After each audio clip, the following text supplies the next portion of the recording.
Assalamualaikum warahmatullahi wabarakatuh. Perkenalkan, saya Husnul Latimah, Prodi Manajemen Bisnis Syariah dengan NIM 243830520052.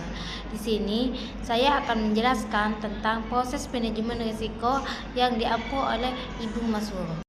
Proses manajemen risiko berdasarkan ISO 31000 itu terdiri dari beberapa tahap penting.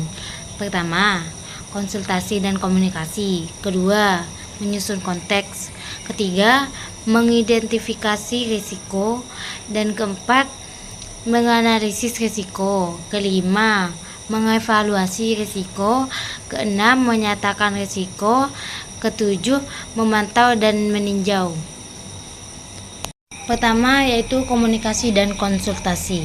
Komunikasi dan konsultasi itu memastikan semua pihak terkait memahami risiko dan tindakan yang diambil, yang artinya kita saling ngobrol dan tukar informasi dengan orang-orang yang terlibat seperti tim atau atasan.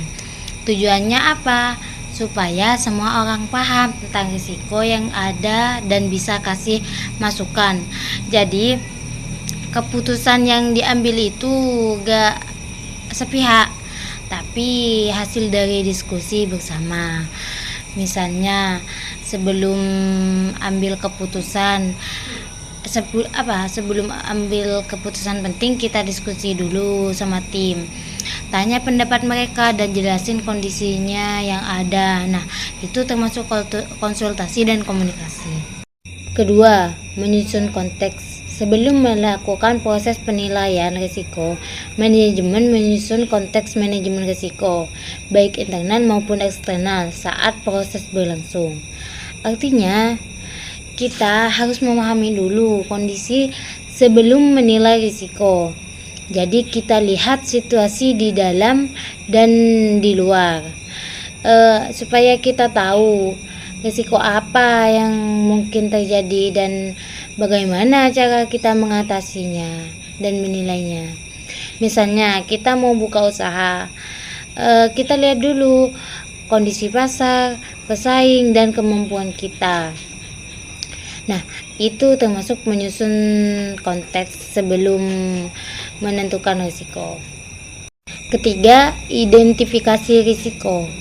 Dalam proses identifikasi risiko, manajemen mengidentifikasi di mana, kapan, mengapa, dan bagaimana kejadian risiko dapat dicegah dan menurunkan kecurangan serta meningkatkan kemungkinan mencapai tujuan. Nah, itu identifikasi risiko itu mencari dan mengenali kemungkinan masalah yang bisa terjadi. Kita lihat apa saja yang berpotensi menghambat tujuan, kapan bisa terjadi, dan kenapa bisa terjadi. Contohnya ya, mau buka usaha, kita identifikasi risikonya seperti sepi pembeli, modal kurang, atau banyak pesaing. Keempat, menganalisis risiko. Menganalisis risiko itu risiko yang sudah diidentifikasi kemudian dianalisis dengan menilai pengendalian yang ada, kemungkinannya terjadi, dan dampaknya. Hasilnya digunakan untuk menentukan risiko antara rendah, sedang, tinggi, atau ekstrim sesuai kebutuhan perusahaan. Kelima, mengevaluasi risiko. Evaluasi risiko dilakukan dengan membandingkan hasil analisis risiko dengan kriteria yang sudah ditetapkan. Mempertimbangkan apakah risiko lebih banyak memberi dampak menguntungkan atau merugikan. Nah, hasil evaluasi itu digunakan untuk menentukan prioritas tindakan dan respon terhadap risiko. Penilaian risiko bisa menggunakan tingkatan tinggi, sedang, rendah, atau skor, misalnya 1-5. Oke, yang keenam yaitu menyatakan risiko. Menyatakan risiko itu mengembangkan serta menerapkan strategi biaya yang efektif sekaligus menyusun perencanaan untuk meningkatkan potensi laba dan menekankan kemungkinan biaya yang muncul. Jadi setelah kita tahu ada risiko, kita gak cuma diam, kita harus menentukan tindakan, misalnya mengurangi biaya, membuat strategi atau rencana supaya kerugian bisa ditekan dan keuntungan tetap maksimal. Misalnya ya, ada risiko kerugian karena biaya produksi tinggi, maka perusahaan harus menyatakan risiko dengan cara membuat strategi, yaitu strateginya itu penghematan biaya. Ketujuh yaitu memantau dan meninjau. Manajemen perlu melakukan pemantauan terhadap efektivitas setiap tahapan dalam proses manajemen risiko. Nah, hal ini itu penting untuk memastikan adanya peningkatan secara berkelanjutan.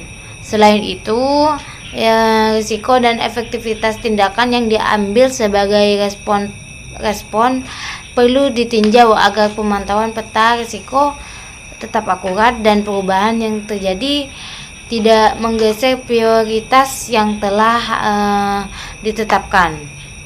Misalnya, dalam sebuah perusahaan ada risiko penjualannya itu menurun. Nah, memantau itu dilakukan dengan melihat data penjualan setiap minggu. Nah, lalu meninjau. Kalau ternyata penjualannya terus turun, perusahaan akan mengevaluasi strategi, misalnya dengan memberikan promo atau memperbaiki pemasaran. Baik, terima kasih.